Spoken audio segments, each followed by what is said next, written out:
El canal del Congreso presenta.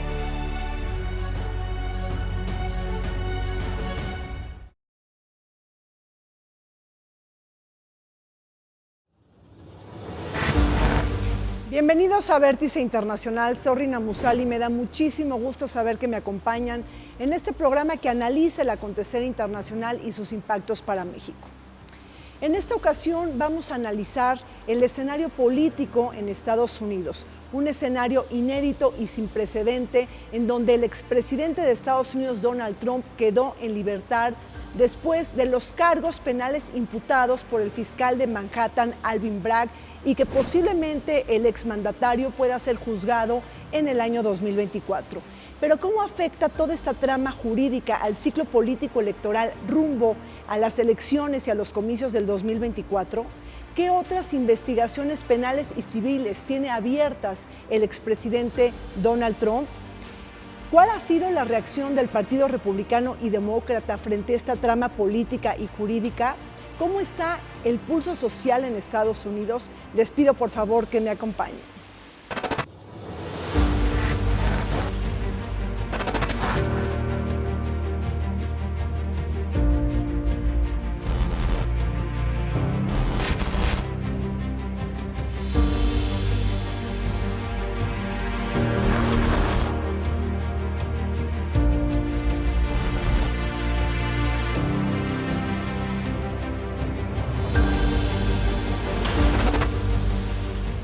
Trump se convirtió en el primer expresidente de la historia de la Unión Americana en enfrentar cargos penales. En esta ocasión, por supuestos pagos de dinero secreto realizados a una estrella porno, Stormy Daniels, una imputación a la que se le pueden sumar otros cargos ante las dos investigaciones que lleva a cabo el Departamento de Justicia en manos del fiscal Merrick Garland. La primera, relacionada con el asalto al Capitolio y la conspiración tejida para anular los resultados electorales del 2020, y aquella relacionada con los documentos clasificados que Trump se llevó a su casa de Mar-a-Lago, lo que pudo haber violado la ley de espionaje. A ello también se le suma su intento de cambiar los resultados electorales en el estado de Georgia.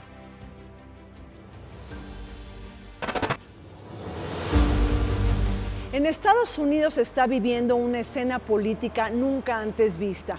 Por primera vez en la historia, un expresidente ha sido acusado penalmente. Esto abre una serie de cuestionamientos, de dilemas y de interrogantes sobre el futuro político de Trump y de la Unión Americana. Para hablar de este importante tema nos acompaña la doctora Aribel Contreras. Ella es coordinadora de la Licenciatura de Negocios Globales de la Universidad Iberoamericana. Bienvenida, Aribel. Un gusto, Rina. Muchas gracias. Nos acompaña Lorenzo Lazo Margain. Él es analista internacional y un especialista en temas de América del Norte. Lorenzo, gracias. Gracias por la invitación. Y también está con nosotros Damián Martínez Tagüeña. Él es coordinador de la Unidad de Estudio y Reflexión sobre América del Norte del Consejo Mexicano de Asuntos Internacionales. Damián, bienvenido. Muchas gracias. Aribel, empecemos a platicar sobre la trama trumpista, una más de toda una saga. ¿Cómo es que llegamos al 4 de abril cuando Trump se presenta al juicio en el distrito de Manhattan?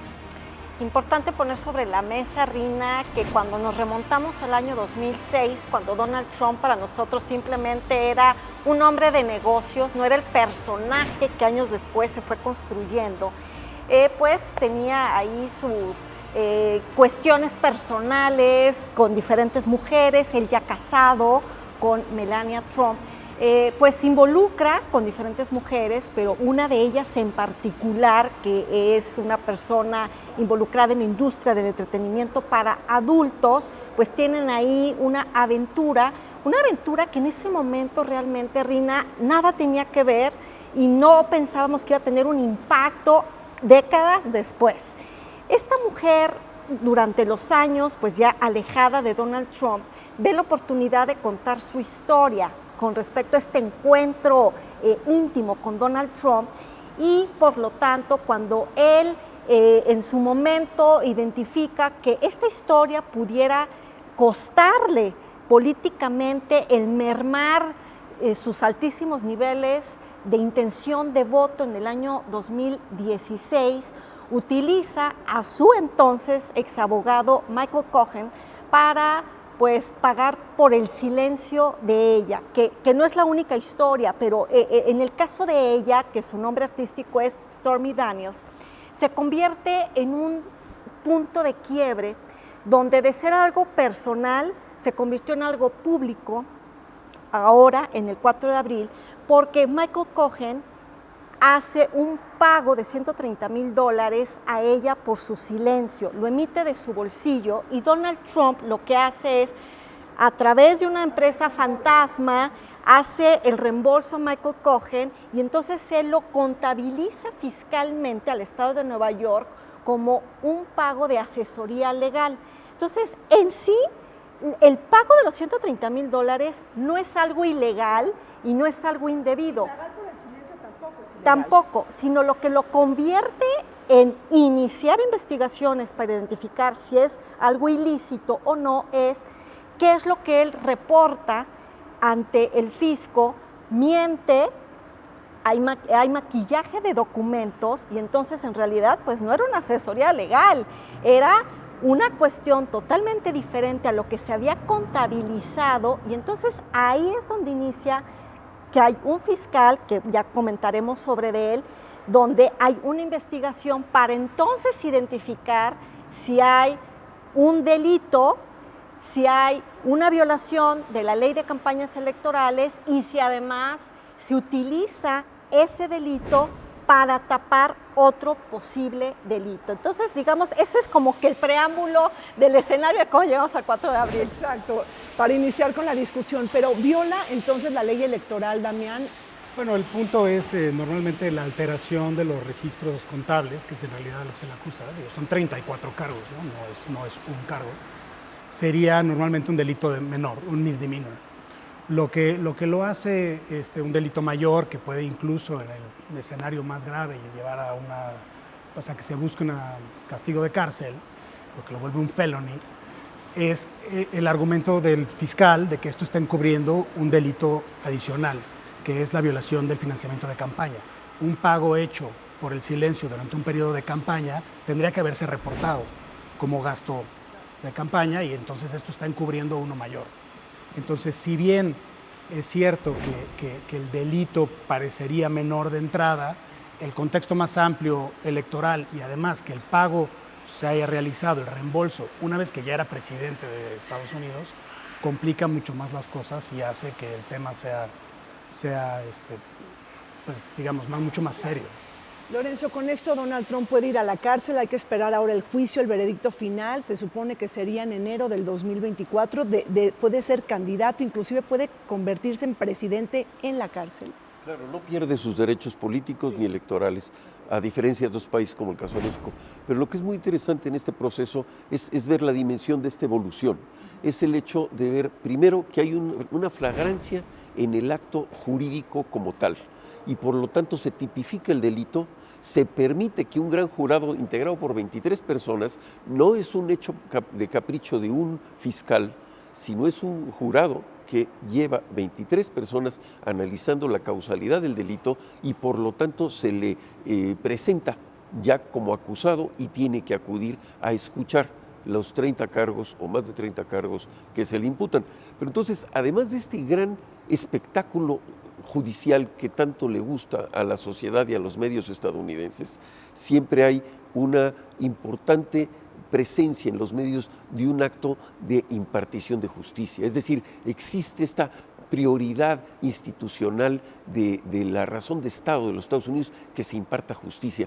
Y no hay límite. Y este es el punto clave de partida, no hay límite. Por lo tanto, hasta un expresidente puede ser acusado y presentado ante juicio. El segundo tema tiene que ver, como comentaba también, con el tema electoral. O sea, esto, independientemente de ser un acto puramente jurídico, previo al periodo de su mandato, es un acto que se vincula con el proceso electoral y por lo tanto se politiza.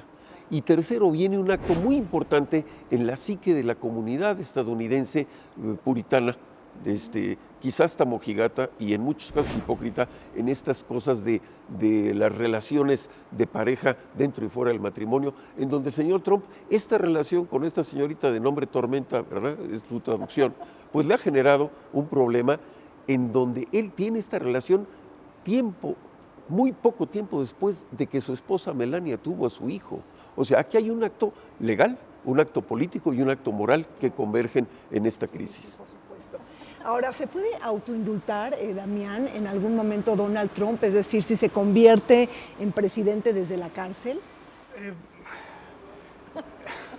O sea, la naturaleza misma del sistema de derecho constitucionario te va a tener respuestas concretas. Muchas veces tienes que tener el precedente y estamos ante un caso sin precedente. Entonces, me imagino que hay toda una estructura y una argumentación legal que hacerse para decir que no solo lo podría hacer, sino que lo haría. Y habrá toda una argumentación contraria detrás de eso. El hecho es que, digamos, la expectativa, creo que nadie esperaría que no lo hiciera, ¿no? ¿Ustedes miran a Trump en las rejas? No va a estar. Yo creo que aquí nuevamente tenemos un espectáculo legal. Sí. Recordemos el caso de O.J. Simpson con el supuesto o hecho de la muerte de su esposa. Recordemos recientemente el juicio de Gwyneth Paltrow porque tuvo una crisis esquiando en nieve y hubo una persona que se dice que se dañó. Para Estados Unidos es muy importante, por decirlo así, el espectáculo de la justicia, ¿no?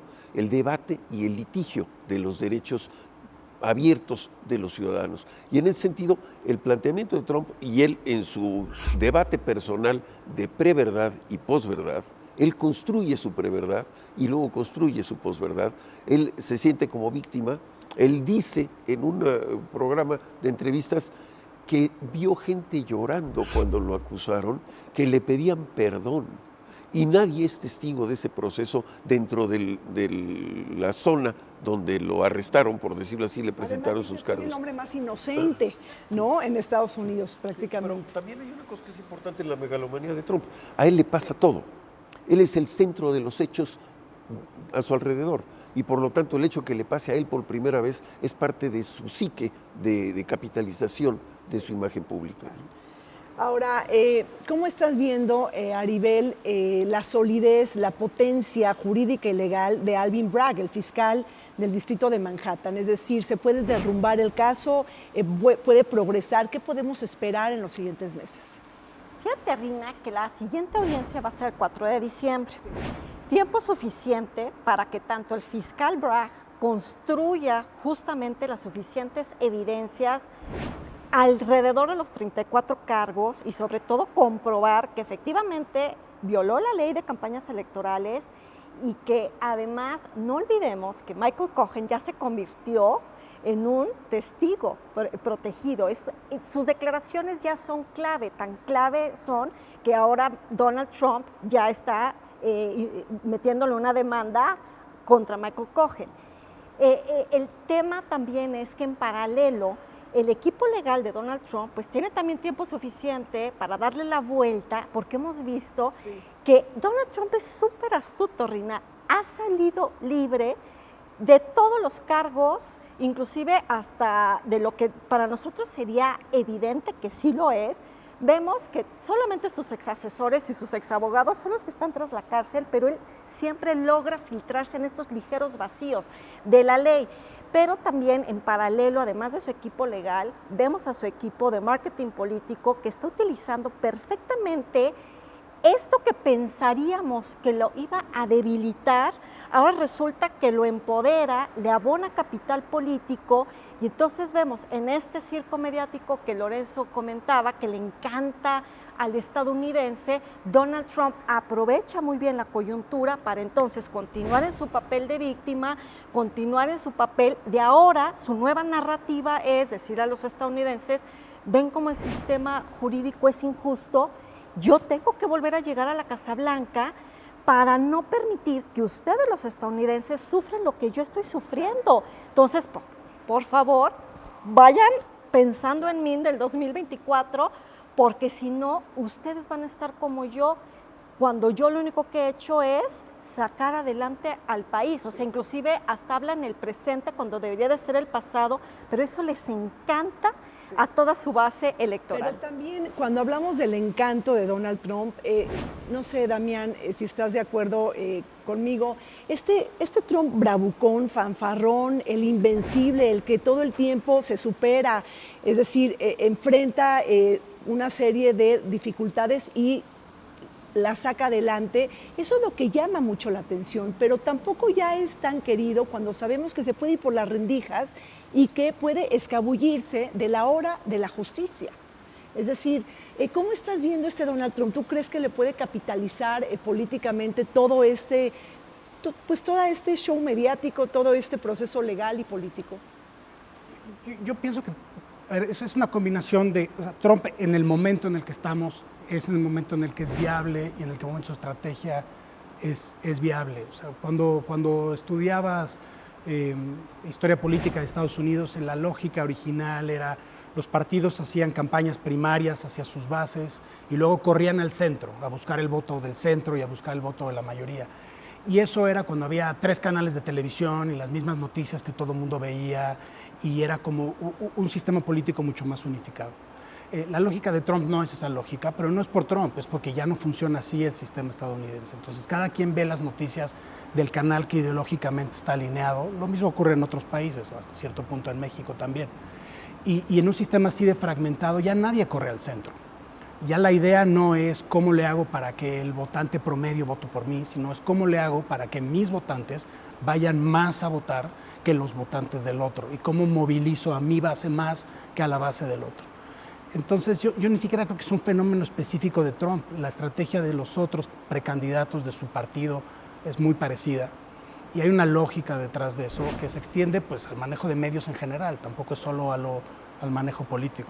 Ahora, Trump habla del Estado profundo, Lorenzo, es decir, ese Estado de los jueces, de la burocracia, de los medios de comunicación, arremete contra ellos, arremete contra el establishment estadounidense, pero también ahí dice, bueno, pues Alvin Bragg, ¿no? Regresando al tema del fiscal del distrito de Manhattan, dice, bueno, pues él es el primer afroamericano, es el titular de la corte, pero está financiado por George Soros, y Soros que apoya causas liberales y al Partido Demócrata. Esta polarización política de la que habla Damián, también lo estamos viendo precisamente en la parte jurídica, es decir, dice, pues este fiscal está apoyado por George Soros, pero que no se nos olvide que los republicanos también están apoyados por otras familias como la familia Murdoch y los Koch, ¿no? Entonces, a ver, ¿cómo juegas ahí con todos estos intereses que se dan en la política pública? Yo parto del análisis de por qué este juicio se lleva a cabo en Nueva York. Sí.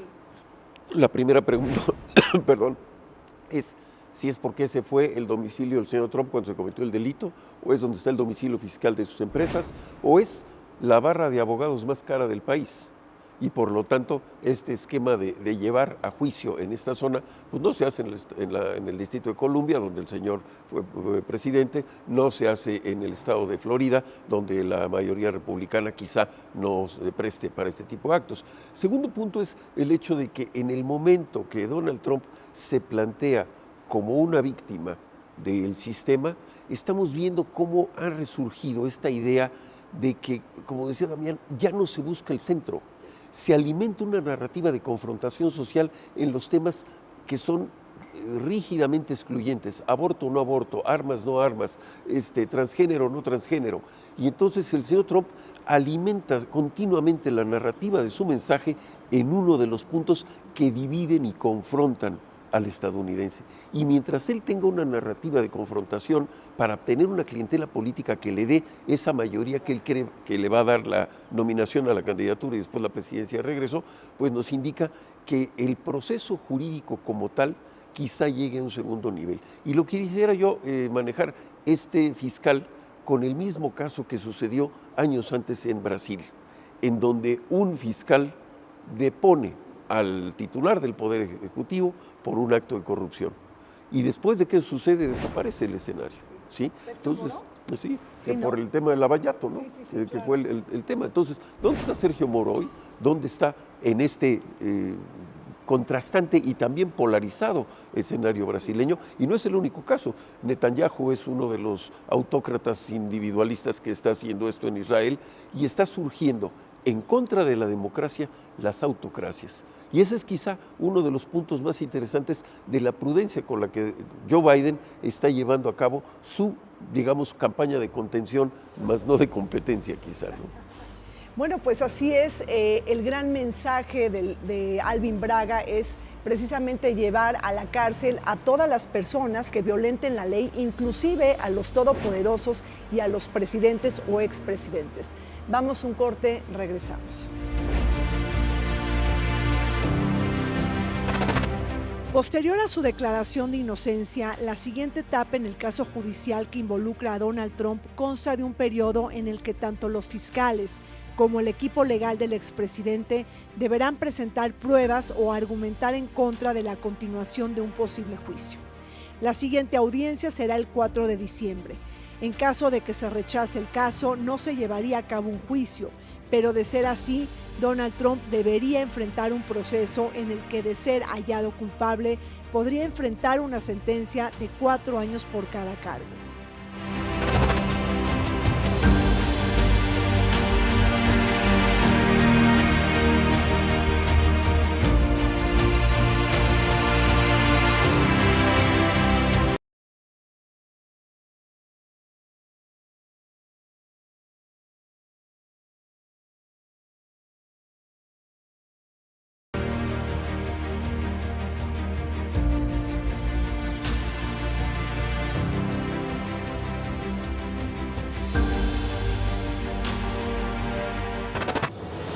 El juicio penal en contra de Donald Trump abre un panorama turbio y lleno de incertidumbres rumbo al 2024, cuando las elecciones presidenciales y legislativas tendrán lugar.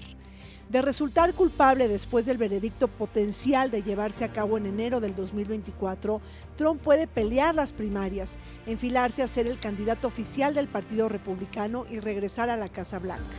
Hasta ahora sus pleitos legales no lo detienen en su ambición de convertirse nuevamente en presidente. Inclusive pudiera ser presidente desde la cárcel y autoindultarse, según lo han expresado expertos jurídicos. Mientras tanto, Trump alega persecución política, interferencia electoral y ser víctima del Estado profundo que conspira en contra de él. Pese a que el expresidente seduce parte del voto blanco, evangélico y ultraconservador, no olvidemos que para convertirse en presidente debe atraer a los republicanos más centristas y moderados. Estamos de regreso en Vértice Internacional analizando el futuro político de Donald Trump y de la Unión Americana. Damián, ¿qué otras causas penales o civiles tiene abierto Donald Trump? Híjole, pues tiene una larga carrera empresarial muy controversial, con una serie de reestructuras y quiebras y refinanciamientos. Tiene pleitos empresariales históricos con socios y ex socios en diferentes transacciones. En fin, siempre ha sido un personaje polémico y parte del argumento del fiscal, en este caso en particular, y cita otros casos, es que es una conducta sostenida.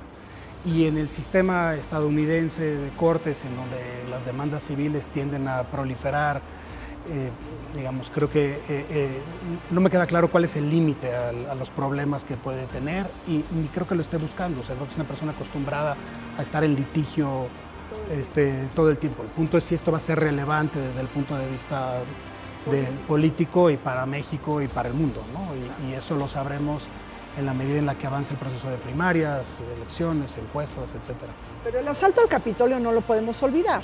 Tenemos ahí, por ejemplo, que Merrick Garland, que es el jefe del Departamento de Justicia, bueno, pues que está llevando a cabo una investigación paralela a la que llevó las audiencias en la Cámara de Representantes. ¿Algún avance, alguna novedad, Aribel, al respecto? ¿Qué me podrías decir? Rina, tenemos que destacar que además de todos estos enredos legales que lleva él ya toda una larga trayectoria y que inclusive hasta fue acusado por evasión fiscal, actualmente él se enfrenta a 4 grandes casos. Uno es el que acabamos de mencionar, del caso Stormy Daniels. El segundo es el tema de si hubo o no intromisión directa en el resultado electoral del estado de Georgia, que sabemos que es un estado péndulo, clave y crucial.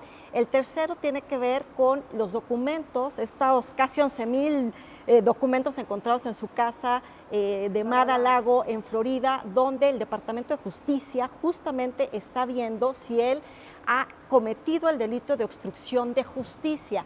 Y el cuarto caso, que es el que tú atinadamente mencionas, pues es el de asalto al Capitolio, aquel 6 de enero, donde estas imágenes pensaríamos que hubieran sido de cualquier otro país, menos de Estados Unidos, porque este caso, fíjate qué interesante, Rina, de todos estos 4 casos que estamos mencionando, tú hace rato en el bloque anterior mencionabas, ¿lo veremos tras las rejas? De los otros 3, no. Pero el caso del asalto al Capitolio es el único caso que sí pudiera proceder de inhabilitarlo para que no pueda contender a ningún cargo público. Y al día de hoy, pues continúa esta investigación que ya lleva mucho tiempo, pero que es se crucial. entrecruza la enmienda 14 constitucional. Bueno, la enmienda 14 es muy clara y muy puntual, donde dice que cualquier persona que se vio involucrada en una insurrección totalmente queda inhabilitada. Y esa es la jugada política jurídica que los demócratas estarían esperando para no tener a un Donald Trump que supere las primarias, que sea el candidato oficial republicano, porque increíble, pero cierto, hoy, si fueran las elecciones, Donald Trump tiene más del 55% de intención de voto de los estadounidenses, y si hoy fueran las elecciones, él lograría arrebatarle a los demócratas la Casa Blanca, y esto me parece terrible, pero real. A pesar de esta división al interior del Partido Republicano, que ahí salieron todos, sobre todo gobernadores como el de Texas o Ron DeSantis de Florida, que son, digamos, personajes que quieren contender por la presidencia, dijeron, hagamos un frente común, blindamos a Donald Trump, y porque saben que al menos en esta situación, hoy es la carta fuerte de Donald Trump para los republicanos. Pero ahí hay todo un debate, Lorenzo. Puede ganar las primarias republicanas con esta idea de que soy víctima, soy mártir del Estado profundo, del establishment, pero necesita del voto moderado de los republicanos para convertirse en presidente y además ganarle a Biden, o, bueno, todavía no sabemos hasta el momento si Biden va a buscar la reelección. Pero ¿cómo estás viendo aquí la jugada política? ¿Realmente crees que lo ves a Trump como presidente en el 2024? Bueno, no puedo ocultar mi total y animadversión a Donald Trump desde hace varios años, o sea, aún antes de que fuera candidato. Un hombre que desprecia, ofende y lastima la dignidad de la mujer, que se reconoce por encima de la ley, de las instituciones, de la democracia, de la verdad, y que encima de eso ha llevado a Estados Unidos a fracturar el punto fundamental de su razón de Estado, que es el país donde we the people, ¿no? La democracia. Y entonces está haciendo este ataque al Capitolio para romper la credibilidad del sistema electoral, porque él se siente que está por encima de la ley. Entonces, por lo tanto, el hecho de que lleguen o no a ser, digamos, presentado ante la justicia y estar tras las rejas, no creo que llegue por el propio litigio que va a tener el proceso, pero sí lo que creo yo es que va a ser un costo político alto. Ahora, a mí lo que me llama la atención es que llevamos alrededor 3 elecciones presidenciales de Estados Unidos con lo que diría Pedro Castillo, la mismocracia. El mismo grupo de personas de la misma edad en un país de millones de personas educadas para la democracia y que no hay talento nuevo, no hay sangre joven, no hay líderes que acaudillen una nueva forma de llevar el futuro del país. Y estamos entre Biden y Trump, o sea, la gerontocracia, ¿no? Damián, ¿qué piensas? Evidentemente, digamos, sus puntos son, creo que muy válidos, muy importantes, y desde luego tienen razón. Creo que hay una manera, un poquito matiz diferente que creo que se tiene que tomar en cuenta. Primero, pues los demócratas han ganado el voto popular todos los años desde 1992, excepto uno. O sea, y eso el sistema electoral estadounidense en el fondo no importa, pero hay una clara mayoría. El punto no es cuántos votos tienes, sino dónde los tienes. Hay un atractivo claro a la base republicana de las posiciones de Trump, y no es solo Trump, porque las de DeSantis no están tan lejos, no en la forma, pero sí en el fondo. Lo que no hay es una prueba de que eso sea nacionalmente atractivo y de que eso sea nacionalmente viable para ganar una elección nacional. Hay sí hay talento joven y existe el talento joven y está en las cámaras y está en los estados. El tema es si hay margen para darles espacio con el riesgo de que eso te lleve a una contienda que se va a decidir por fracciones de votos en 2 o 3 estados, pues si te arriesgas o si te vas con la carta más segura. Entonces sí es cierto que la carta de Trump parecería la más segura para mantener una coalición republicana. No sé si sea nacionalmente viable. Y Biden pues parece ser la carta más segura, además con unos logros de gobierno que se minimizan, pero que no son despreciables. Con una Kamala Harris que nadie sabe por qué está desapareciendo del escenario, ¿no? Desdibujada, ¿no? Del escenario político. Era el mando de reposición en términos de crisis de edad de Biden, y la mujer ha tenido el gran talento de desaparecer del espectro político estadounidense y dejar acéfala la posibilidad del mando de reposición, ¿no? Fíjate que yo creo que por eso Nancy Pelosi mandó un mensaje muy claro, retomando tu punto que decías de esta nueva generación, de darle una bocanada de oxígeno a la clase política. Cuando Nancy Pelosi deja de ser presidente de la Cámara de Representantes, ella dice, doy espacio a las nuevas generaciones. O sea, a pesar de que ella fue un pilar del Congreso, de los demócratas, ella reconoce que ya es momento de bajarse. Entonces, me parece que ese mensaje era más para Biden que para otro lado. Pero hoy por hoy, cuando nos preguntamos, ¿y qué fichas vemos por el lado de los demócratas? ¿Dónde están? Y hay techos de cristal políticos, ¿no? Para estos nuevos talentos, ¿no? Bueno, también creo que un poco el riesgo Harris no es tanto que también desaparece y que la desaparecen, ¿no? O sea, un poco mencionabas, por ejemplo, meter el nombre de Soros no es incidental, o sea, es claramente un llamado al antisemitismo y a sectores antisemitistas, o sea, no, y Harris, como miembro de una minoría y además mujer, pues la tiene complicada, que no significa que no se pueda dar ese brinco. O sea, a estas alturas del proceso en que ganó Obama, nadie hubiera apostado por Obama y nadie hubiera pensado que Obama de base iba a ser una fuerza movilizadora, que ahora, pues el equipo de Obama es el que gobierna ahora, en diferentes puestos y con gente nueva, pero que fue un cambio de los Clinton a los Obama, etc. Sí hay aire ahí. El proceso va avanzando y estamos al principio y vamos a ver en dónde estamos en 6 meses. A estas alturas parecía que Giuliani iba a ser presidente, parecía que Jeb Bush iba a ser presidente. Sí, o sea, sí, faltan muchas cosas. Sí. Ahora, efectivamente, pero ¿cómo están viendo el humor social en Estados Unidos? El pulso social frente a esta imputación. Digo, pueden venir nuevos cargos penales, quizá una base electoral dura republicana que, digo, Aribel, no supera el 35% Donald Trump. ¿Tú crees que pueda crecer y superar esta frontera para realmente convertirse en el candidato de las primarias y luego ganarle al candidato demócrata? Yo sé que ahorita es muy prematuro dar así echar puestas en estas cartas, pero la verdad es que a mí me preocupó ver este frente común que hicieron los republicanos cuando sabemos que su archirrival político pues es el gobernador de Florida y lo que hizo es como dar varios pasos atrás como para estar de espectador de ver qué va a suceder. Creo yo que tenemos que esperar de cuál es el desarrollo de los 4 casos fuertes que ahorita Donald Trump está enfrentando para ver finalmente qué sucede en las primarias, más allá de qué suceda con Joe Biden, con los demócratas. Yo creo que hay que esperar con respecto a los republicanos, porque todo puede pasar, más trapitos al sol, y sobre todo esta estrategia tan maquiavélica de su equipo que le lleva la parte electoral. Yo creo que aunque es prematuro, Donald Trump ya lo dijo, ¿no? Él quiere volver a ser presidente al precio que sea. Y no olvidemos que muchos de los personajes que él puso para gobernadores o bien en la Cámara de Representantes o en el Senado son aliados de él. Entonces, esa estructura o esa arquitectura que él ha venido construyendo desde que él era presidente le puede permitir avanzar. Porque si no fuera él, pues tampoco es que veamos demasiadas fichas. Sí hay personajes que todavía le están apostando, pero por ejemplo, Giuliani, él ahorita también va a enfrentar cargos, puesto que la justicia ya también lo está señalando y lo está citando. Entonces, yo creo que de estos, digamos, 4 grandes casos que él está enfrentando, más nombres van a caer.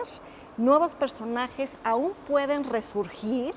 Y la verdad es de que tenemos que ver, porque por ejemplo, sobre todo los temas, ¿no? O sea, yo creo que hay temas que van a ir marcando la agenda electoral, como es la parte migratoria, que ahí vemos a un Abbott muy fuerte, el tema de la seguridad fronteriza, donde va a salir el tema del fentanilo para darle la torre a la administración Biden, y por supuesto la parte económica. Ahorita el estadounidense, tú decías, ¿cuál es el sentir de la sociedad? El estadounidense lo que quiere es el dinero en su bolsillo, y la economía está afectada, una inflación que intentan contener, pero que en ese sentido Joe Biden intenta avanzar, pero ahorita con la nueva composición del Congreso ya no va a poder avanzar lo que le resta de este mandato, y eso le puede mermar a los demócratas y le suma a los republicanos.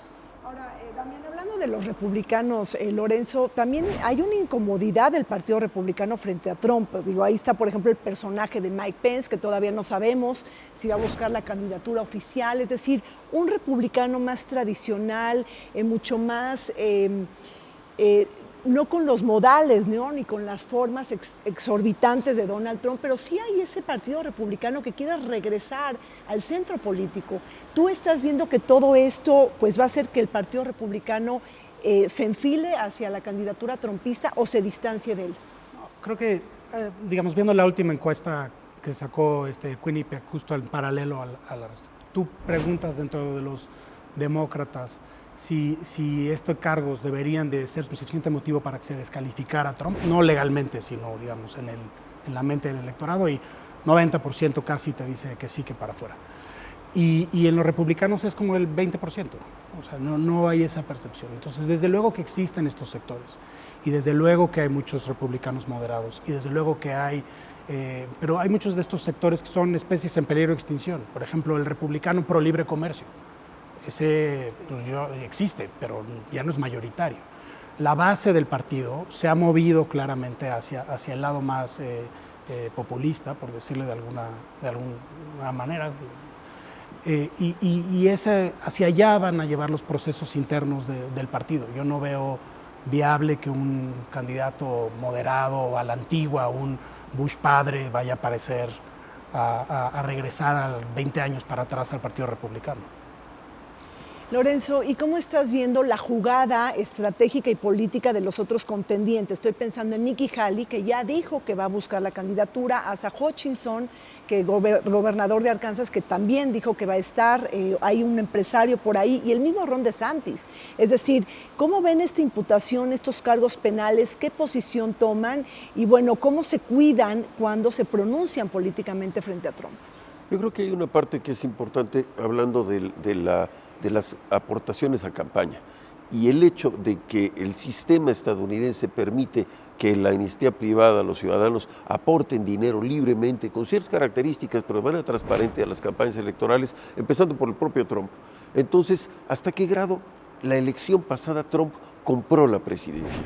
¿Hasta qué grado compró a los delegados? ¿Hasta qué grado impuso otros candidatos a su favor que hoy les está cobrando la lealtad política? Y en ese sentido vemos una democracia pervertida, no porque los votos se cuenten, sino porque se pesan. Es decir, cuántos pesos más puso alguien en una campaña a su favor. Y en el caso de Estados Unidos sabemos que el dinero va relativamente correlacionado con la victoria electoral. Y el señor Trump le pone de su dinero, y quizá de lo que haya obtenido en todos estos manejos indebidos fiscales de clasificación de los inmuebles que él dice que valen una cantidad y realmente es otra, precisamente con interés de evasión fiscal. Y esta fórmula de trabajo de él con estos contendientes, estamos viendo la personalidad contra la profesionalidad. Y vemos políticos profesionales enfrentados a un político individualista, personalista. Y estos tres aspirantes, yo creo que Ron DeSantis es quien más tiene la capacidad y la posibilidad, sobre todo si maneja bien el lobby hispano. El lobby hispano de Florida, que es profundamente republicano y, para quienes no lo entienden, profundamente antimexicano por la posición de México hacia Cuba. A la gente cree que los hispanos en Estados Unidos son muy unidos y no es así. Entonces hay que entender que estas divisiones también tienen preferencias electorales y que en un momento dado el tema de las armas, por ejemplo, que yo creo que es un tema que necesitamos analizar. Este fin de semana pasado se llevó a cabo la reunión de la Asociación Nacional de Rifle. Donald Trump fue uno de los oradores y vemos que hay 1 de cada 5 estadounidenses han perdido un familiar por un arma de fuego dentro del territorio estadounidense. Es decir, sin defender a la economía ilegal, ha muerto más gente por arma de fuego que por consumo de drogas. Y este debate que se va a llevar a cabo en Estados Unidos, en donde los pocos días que lleva este año hay más de 100, 130 muertes o asesinatos en masa que no son de minorías, son ciudadanos estadounidenses blancos matando ciudadanos estadounidenses blancos con armas de fuego. Y este es uno de los temas de esta polarización social que está teniendo. Y en los mandos de reposición de republicanos que me preguntabas, yo creo que quien sí puede tener un momento dado el reto puede ser DeSantis, hasta dónde van las cosas. ¿Sí? Ahora, pero cuando hablamos de Ron DeSantis, el gobernador de Florida, en donde, digo, si nosotros analizamos realmente este personaje, bueno, pues viene de la receta trumpista, ¿no? También lo dijo Damián, ¿no? O sea, es profundamente trumpista, pero ¿en dónde se distancia de Donald Trump?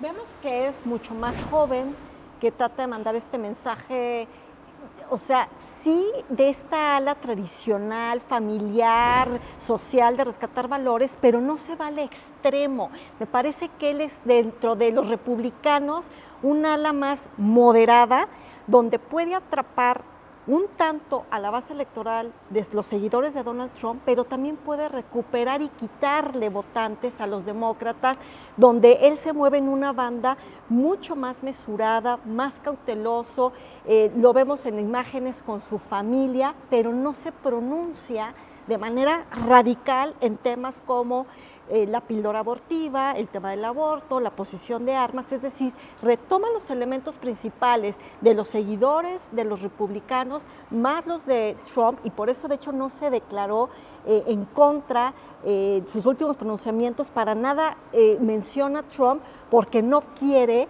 justamente ponerse en contra de ellos, sino tampoco es que sea el copy-paste de Donald Trump, pero él yo creo que está distanciándose lo suficiente, no se aleja en cuanto a que quiere medirse, porque yo creo que él es un hombre muy hábil y sabe que puede atrapar, puede convertirse en el ganador de las primarias. Sin embargo, hoy, de acuerdo a las últimas encuestas, él bajó de estar en 30 puntos de aprobación, él ahorita ha bajado a 19, 20 puntos. Entonces, vayamos viendo qué pasa en los siguientes meses. Él tiene que hacer mucho para poder superar a sus, rivales políticos. Sobre todo, pues ahí hay un juego maestro de matices, ¿no? Es decir, la respuesta está en el juego de grises, ¿no? Y no en los blancos y en los negros. Vamos a un corte, regresamos. A diferencia de las elecciones presidenciales pasadas, la lista de posibles candidatos para la campaña 2024 comienza con un número reducido.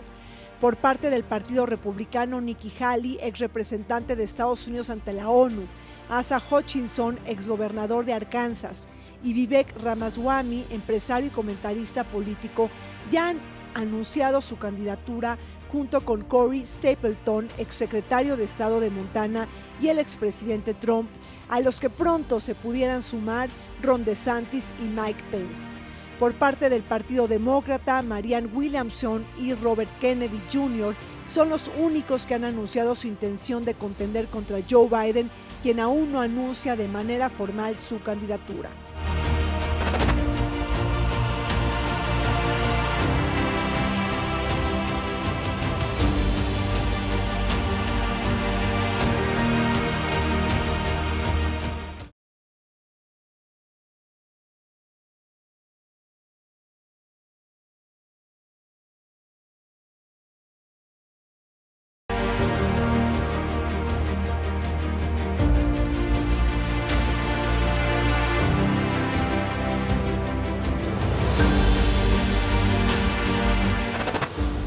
El panorama político de Estados Unidos se ha visto sacudido tras la acusación penal sin precedente a Donald Trump después de que el fiscal de Nueva York, Alvin Bragg, le haya imputado 34 delitos. La Unión Americana no es la excepción. Francia, Alemania, Israel, Corea del Sur, Japón y otros países más han atestiguado juicios donde los tribunales han condenado expresidentes o primeros ministros. Recordemos a Lula da Silva, encarcelado por corrupción, la investigación que realiza la Corte Suprema en contra del expresidente Jair Bolsonaro por su presunta incitación al golpe de Estado en Brasil, o el mismo Silvio Berlusconi en Italia por distintos cargos. Traigamos a la mente el actual premier israelí Benjamín Netanyahu, quien, acusado de fraude, soborno y abuso de confianza, hace todo lo posible para alargar su estancia en el poder. Seguimos adelante comentando sobre el futuro político en Estados Unidos y las investigaciones abiertas que enfrenta el expresidente Donald Trump y la posibilidad de verlo nuevamente en las urnas en el 2024. Damián, ¿cómo recibe Biden la noticia, la imputación de cargos penales de Trump? ¿Esto lo impulsa definitivamente para la reelección? Bueno, le complica las cosas y creo que el punto que celebra hace un rato es muy importante. O sea, la reacción, no está fácil calibrar cuál debe ser la reacción, porque como presidente tienes una obligación legal, moral, en fin, de proteger a las instituciones del Estado. ¿Y cómo le haces para que no minar la credibilidad de las cortes, del proceso judicial, del proceso tal, y al mismo tiempo no dejar pasar delitos que son, bueno, que un gran jurado encontró creíble evidencia de que existen? Y entender la dinámica política, pero al mismo tiempo no politizar un proceso que no tiene que ser politizado, el proceso judicial. Le quita margen para experimentación o para flexibilidad o para decir ahorita paso a la estafeta.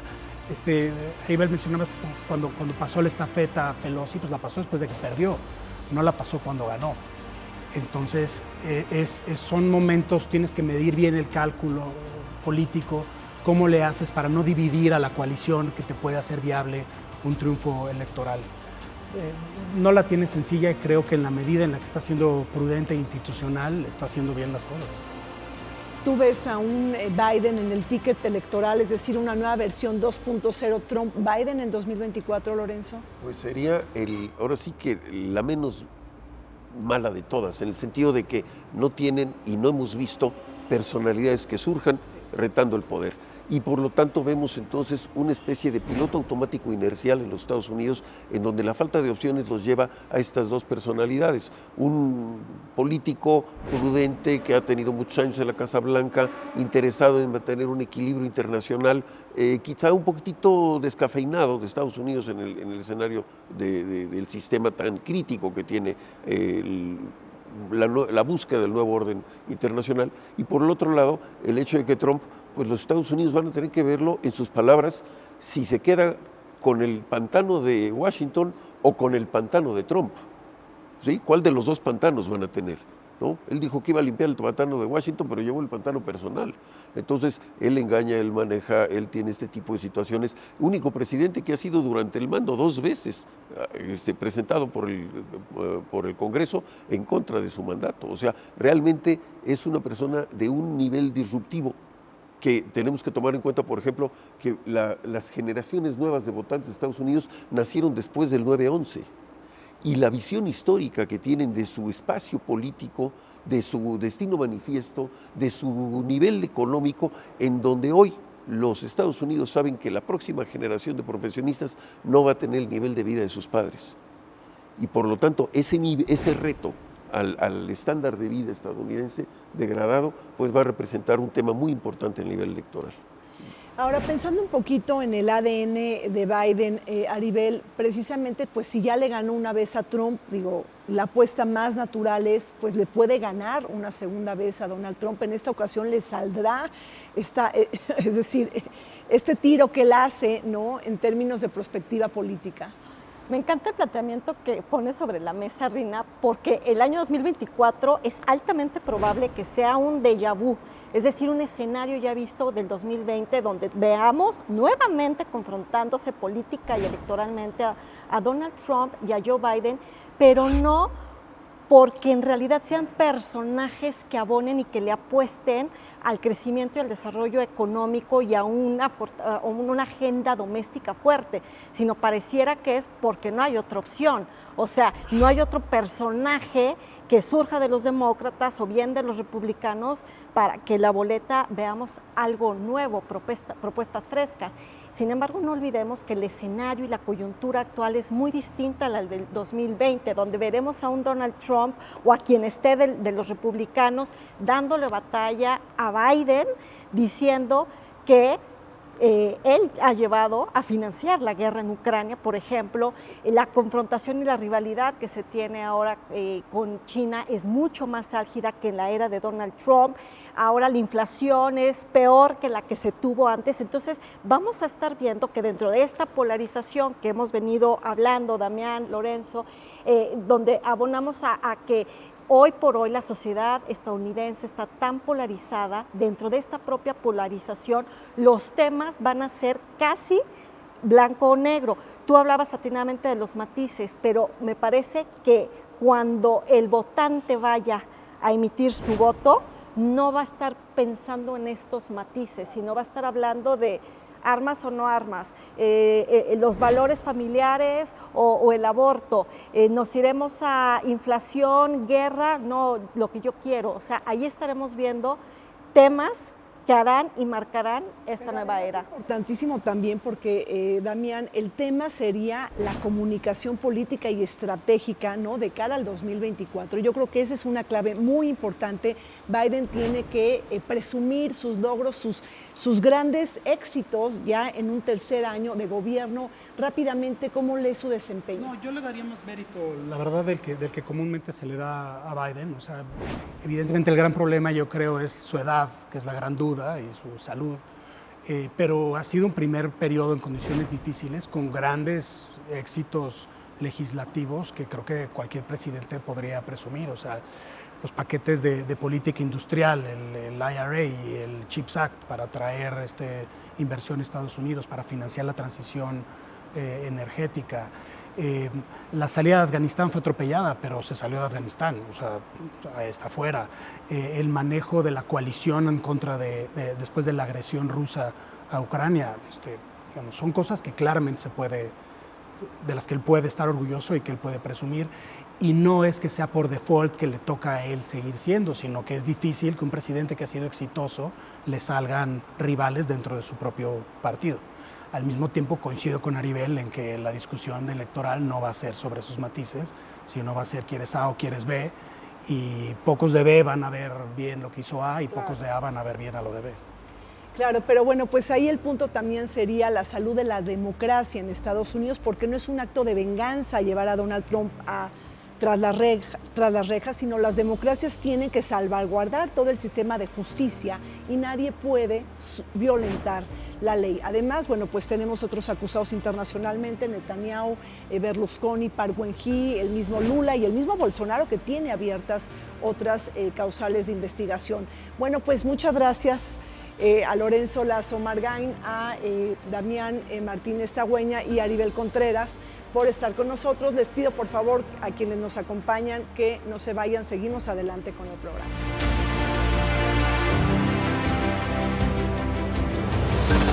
En enero del 2017, cuando Trump tomó posesión como presidente, obtuvo un índice favorable del 45%, que disminuyó al 42% al final de su mandato. Después de Harry Truman, el más bajo para un presidente estadounidense, junto a Jimmy Carter y George W. Bush. Aunque posteriormente logró un repunte del 47% a lo largo del 2021 y 2022, disminuyó por debajo de los 40 puntos porcentuales, coincidiendo con las elecciones intermedias y el anuncio de su candidatura al 2024. No obstante, a pesar de las acusaciones en su contra, a finales de marzo del 2023 mostró mayor aprobación con hasta el 48%, superior al de Joe Biden durante ese mes. Se nos acabó el tiempo en Vértice Internacional. Soy Rina Musali y nos vemos todos los martes aquí en el canal del Congreso.